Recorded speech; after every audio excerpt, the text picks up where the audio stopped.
And we are live here on EarthX TV at EarthX 2025, the Hilton Anatole. We got some wonderful things going on for you today when it comes to the change makers in this world that are moving the needle forward and making this place more sustainable so we can all live here. And I got a wonderful guest with me today. This gentleman is representing an organization that has been doing great work in Ghana since I was a little boy. And now we have Eric B. Moore, Public Relations Director for Water for West Africa. Give him a round of applause. Thank you, Theo. Thank you. Good morning to you, sir. Good morning to you. I like your haircut, by the way. Thank you. And I've got the shea butter on my head, too. Oh, well, we can talk we'll about get into that later. We'll get into that a little later, right? So, my man, Water for West Africa, my understanding is that you all are really meeting a crucial need in parts of West Africa, specifically Ghana, when it comes to getting well water out of the ground and to the people. How long have you been doing that specifically, this organization? Yeah, Theo, you're a very young man. But I just look young. I just look young. No, we've been in country for about 30 years. Wow. Making an impact. And over those 30 years, the mission has remained the same, but the strategy relative to impact has evolved over time. And what does that evolution look like? Well, it started simply with drilling wells, water wells. And there's a variety of organizations that have attempted to do that and do that in various parts of the world. But what we found is that water primarily, it serves as a catalyst. And so once you drill the well, there's other needs that come about in these communities, primarily in the northern region of Ghana. So not just water, which is transformative, which is essential, but water impacts health. Water impacts mental health. Yeah. Water impacts and reduces the amount of hours that people have to do other tasks within the community. And so we've seen that it's a dynamic impact that we're very proud of, and it's a wonderful story to share. You know, what's interesting is that us in the West, one of the major things that's a privilege here is access to water. Yeah. And when you're developing infrastructure to do that, it is a game changer for those who are impacted by it. And when you say northern Ghana, what's the difference between southern Ghana and northern Ghana, and why is it so crucial up there? It's really, and I don't, what's the term? I'm not going to say light years, but it's fundamentally different. Fundamentally. In southern Ghana, you've got the capital of Accra, right? And so you've got the municipalities, you've got the infrastructure, you've got all of those things. Northern Ghana, which is only about Tamale Airport, which is about an hour and 15 minutes away, it's fundamentally different. The temperature's up a few more notches, a lot. Right? They call it the land of the motos. So you've got the women on the motorcycles with the baby in the front, the baby in the back, and a baby holding on. And it's primarily an Islamic area as well. And so it's culturally different, even though the distance is relatively small in American terms. And it's more the infrastructure that you have in the Accra area hasn't quite reached those spaces yet. Right. So the internal piping and those types of things, and you still have people in communities that need to fetch water every day. Women spend countless hours fetching water every day. Right. And one of the things that we can do, we can reduce those hours so they can reinvest that time into entrepreneurship, into healthier living, into raising kids and things of that nature. Absolutely. And so, we talk about the organization, but I want to talk about the man. How did you get involved with Water for West Africa? When, whereabouts was that? I am so grateful for you asking that question. And I tell people in various settings, I own a consulting firm and have done a variety of things in my life, television, marketing, PR, all of those things, other nonprofits. But I tell people I have a variety of business interests, but I only spend my time in the businesses that interest me. And that business is Water for West Africa, having a chance to meet the leadership, having a chance to see the kids and the families that are impacted. It transformed me the first time that I went and the first time that I took my family and my son. And I carry those experiences, those people in that area with me in everything that I do. And so I've been working formally with the organization for about 4 years. Okay. And every year, it not necessarily improves, but every year it expands our strategic network, our partners, We've got partners like Global Shea Alliance, Healing Hands America, and other partners, Healing Hands International, and other partners who want to be a part of the kinetic energy that we have at Water for West Africa. So I do it because of the love that I have for people. Yeah. I do it because of the love that I have for transformation. I do it because you see people's hands in the dirt, making a living, touching the earth, not just observing the earth, but being a part of the earth. And that's a spiritual transformation, one that I welcome, and one that we're so excited to tell that story and share that story with the world. Absolutely. So there's multiple dimensions of this, right? Because it's about water, but truthfully, it's about people. Yes. And it's about us doing what we can to move the ball forward when it comes to the development that evens out the world's quality of life. And so how often do you guys head to Ghana and actually do this work? You know, I'm really fortunate. I get to go about 3 times a year. Our executive director and our board chairman and others get to go more times than that. Yeah. And so I really cherish the times that I go. But you said something, Theo, that I think is very important. And let me take a moment to commend you on the work that you do. Oh, man. Okay? Because it is an honor to be on the stage with you, because I know that this is existential to you as a being. Yeah. And so for you to be able to shine your light on the world, share your story, and how that story is not just an American story. That story is a global story. Yeah. That story is a story of interconnectivity of all of us. And so for you being a voice of that, it is truly an honor to be on the stage with you and observe the work that you do. So now, having said that, it's a pivotal time right now. Yeah. It's a pivotal time right now. And I think the work that Water for West Africa is doing, along with our partners, can send a clarion call to the world that it can be done. Right. It can be done. And we're all fundamentally interconnected. And the one thing that unites us, is that water is an integral part of our survival, Yes, our sir. experience, and all of those things. And let's not get it twisted. We've got water issues, major water issues, right here in the U.S. Right, So right. it's not a third world problem, and I hate to use the word third world because it is a present world. Yeah. But I think the work that we're doing really sends a beacon to everyone that says, you know what, it's an opportunity to get involved. Absolutely. Water for West Africa is a private organization. And there is more latitude, to my understanding, to do things more directly hands-on. Has that been your experience? Very much so. I've had the opportunity to work with EarthX for almost 10, 12 years now. I remember when it was at the Fair Park, and I've seen it ebb and flow. Yeah. Corporations come in and make pledges and do those things, and those things are great. But Water for West Africa, it's action-oriented. We are a boots-on-the-ground organization, and sometimes those boots are sandals, sometimes those boots are sneakers, but we are feet on the ground. Yeah. We are digging water wells. We Absolutely. are in the communities. We are hugging babies. We are doing seminars on healthy living. We are doing a variety of things, and so we are a nonprofit organization, but we've got an extensive donor base of people who simply want to make a difference. Absolutely. And the stewardship of their funds is like none other than I've ever been around. The executive group of Water for West Africa, the board leadership, all of them are succinctly intent on making a difference and optimizing the funds and making a true difference on the ground. So it's a joy and a wonder to behold, because what happens here makes a huge impact to those on the ground, and you can feel it. Right. There's an energy. Right. There's an energy when Water for West Africa comes to a community. There's an energy, and it's not an orchestrated energy. They just know that good things are about to happen, and that's a joy to be a part of. Let me just say, because I have to confess something. It's confession time for y'all.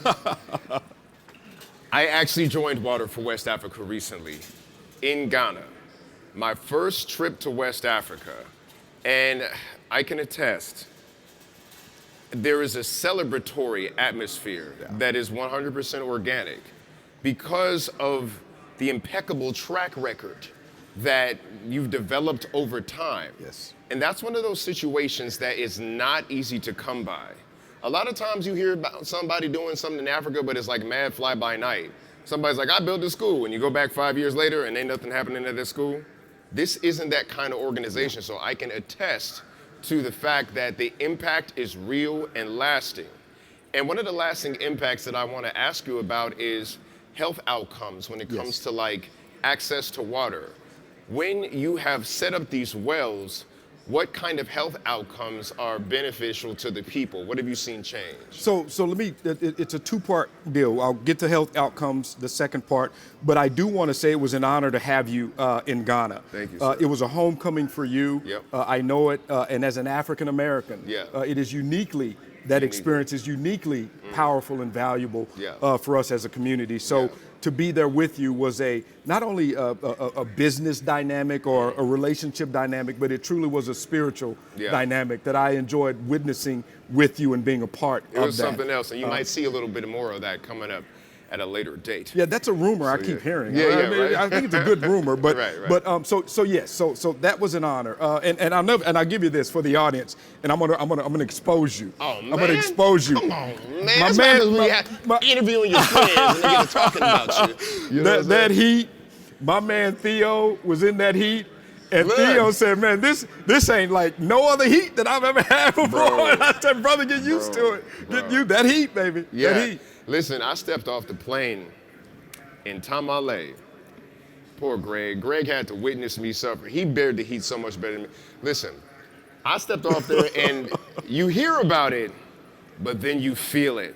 You feel it. And one of the things that struck me right away is I need some water. Like, I need water now. Yeah.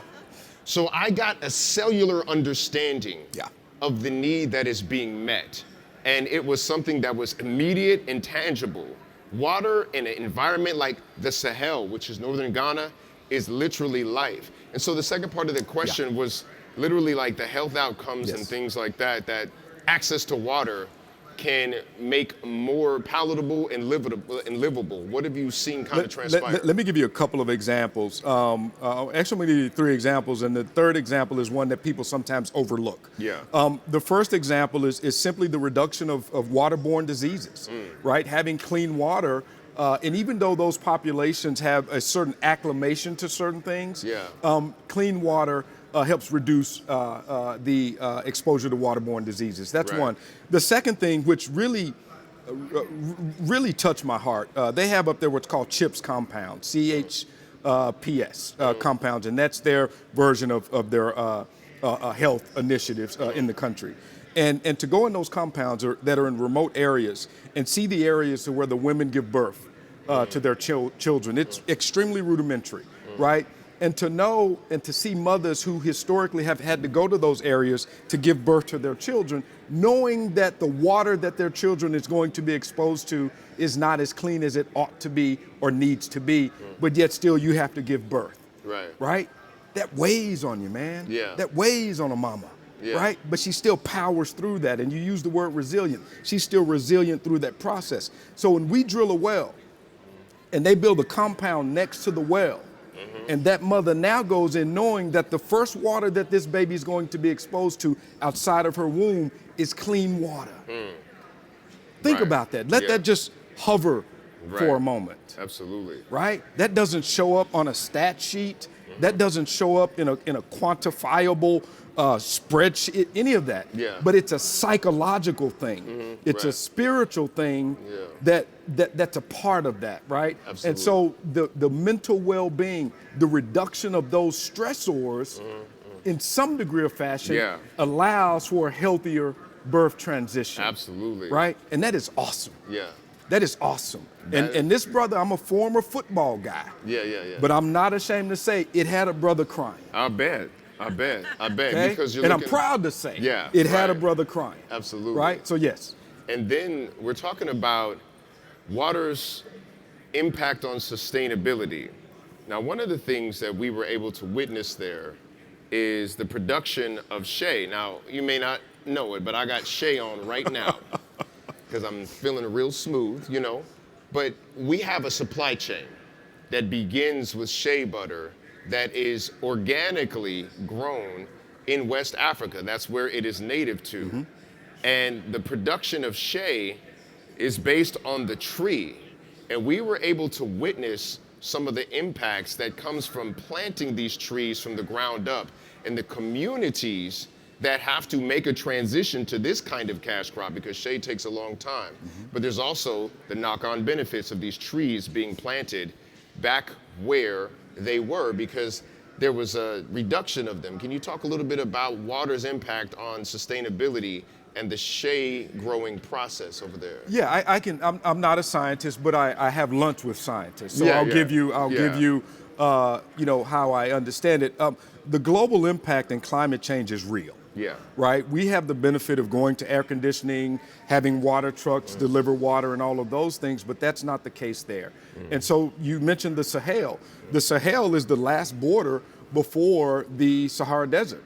And right? it feels like it. And it feels like it. Right. And so there's a constant encroachment of that Sahara Desert. And global change and the dynamics of our climate are accelerating that. Yeah. And so areas that traditionally where shea trees grew naturally, didn't need any human help, those areas are becoming less and less. And so there's a restorative process that occurs with an organization, Global Shea Alliance. It's a very well-run organization. They do a whole lot of work relative to the supply chain, but they plant and reforest certain areas that have been impacted. And they're very selective in where they plant because they're cultivating in one area and replanting in another. So it's very intentional. It's very curated, but it's something that has to happen because this is a cash crop. This is an economy, and this is a way of life in that region. So yes, it's a lot going on, but you had a chance to witness the care and the planting and the operational dynamics of shea production. Right. And it is powerful, and most people don't know that shea butter is in a majority of cosmetics around the world. Right. But you had a chance to see the actual hands that keeps your beautiful melanated skin glowing like it does. I got my glow going on right now, right? And so what's most important to me that I've witnessed is there is a continuum of the seeds being grown, planted, and nurtured into full fruition. And I'm telling you, like, a shea tree doesn't grow quickly. It takes about 7 years to 10 years for those things to bear fruit. And what was so interesting is that there is an immediate need in a place like northern Ghana, an immediate need for survival. But because of Water for West Africa's work, they have a bridge with the water that the trees need to start out their lives and how long it takes to actually get them in the ground and growing. And people have to be sustained alongside these regreening projects with that water. And it is a beautiful thing to watch. And I actually, because of the folks at Water for West Africa, getting me on the ground and seeing the work they're doing, I got to plant a tree, y'all. Yeah. I got to plant a tree, and I'm telling you, it was the first tree I like ever planted, and it was right there in the soil, and whatever happens, you know, trees live a lot longer than we do, but likely that tree will grow up into something that will last longer than me. And these are the things that we are dealing with for Water for West Africa. So we only got a couple more minutes here, man. Yes. And I want you to tell the people, where can we find you online in the work you're doing? Yeah, www.waterforwestafrica. That's where we are. And is that a .org or a .com? .org. .org. And we've got a robust social media platform. So look for us on LinkedIn. Look for us on your traditional social media outlets, and you can find us there. We're open for donations. We love to take folks to go visit. There's also an economic development component of what we do. And so not only is it about impacting those areas, it's also about bringing attention primarily to the northern region for investment opportunities. You went to the Tamale Airport. There's nothing but land and opportunity in that area. So, and let me give you something else as we close out. The reason that we've been able to do the things that we do to cut through the red tape that we have is because we have political equity. We have cultural equity. We have equity of just being and making a difference on the ground. And those are curated relationships, quality relationships that we've cultivated over time. Not talking about it, but as they say in the hood, being about it. And let me just say this in closing. You can tell when people not only do work that is good, but have been doing work that is good for a long time. And I am thoroughly impressed, and this is a personal thing, I'm thoroughly impressed by Water for West Africa's track record and integrity when it comes to making lives better in northern Ghana. They picked a spot and they said, we're gonna bring something good down right here, and the people appreciate it, and the relationships and equity shows. Eric, it's been amazing. Thank you, brother. Thank you very much. Are there any questions that the audience has for Brother Eric Moore?